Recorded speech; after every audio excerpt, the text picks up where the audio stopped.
অনেকেই কোষ্ঠকাঠিন্যের সমস্যায় ভোগেন। এর ফলে সারা দিনটাই মাটি হয়ে যায়। লজ্জায় কাউকে বলতেও পারেন না। রোজকার কিছু খাদ্যাভ্যাসেই এর থেকে সুরাহ মিলতে পারে। এর জন্য আলাদা করে কোনো ওষুধ খাওয়ার প্রয়োজন নেই। চলুন তাহলে সেই খাবারগুলি জেনে নেওয়া যাক। 1. কলা। দ্রুত সুরাহা চাইলে এর থেকে ভালো উপায় আর কিছু নেই। নিয়মিত 2টি করে কলা খেলেই উপকার পাবেন। 2. শাক। যে কোনো শাকেই প্রচুর পরিমাণে ফাইবার থাকে। এটি কোষ্ঠকাঠিন্যের সমস্যা কমাতে সাহায্য করে। 3. খোসাসহ ডাল। খোসাসহ মুগ মসুর ডাল খাওয়ার অভ্যেস করুন।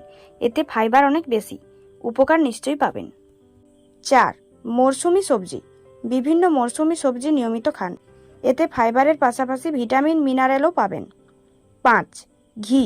অবাক লাগলেও ঘি মাখনের ফ্যাট কোষ্ঠকাঠিন্যের সমস্যায় সাহায্য করে, তবে খুব বেশি পরিমাণে না খাওয়াই ভালো। 6. আটার রুটি। লাল আটার রুটিতে প্রচুর পরিমাণে ফাইবার থাকে, তাই কোষ্ঠকাঠিন্যের সমস্যা থাকলে রোজ রুটি খাওয়া শুরু করুন। 7. ছাতুতেও অনেক ফাইবার থাকে, তবে একটু লালচে ভুসি সহ ছাতু কিনবেন, রিফাইন্ড ছাতু কিনবেন না। বন্ধুরা, এই 7 খাবার খাওয়ার অভ্যাস তৈরি করুন। দেখবেন কোষ্ঠকাঠিন্যের সমস্যায় অনেক উপকার পাবেন।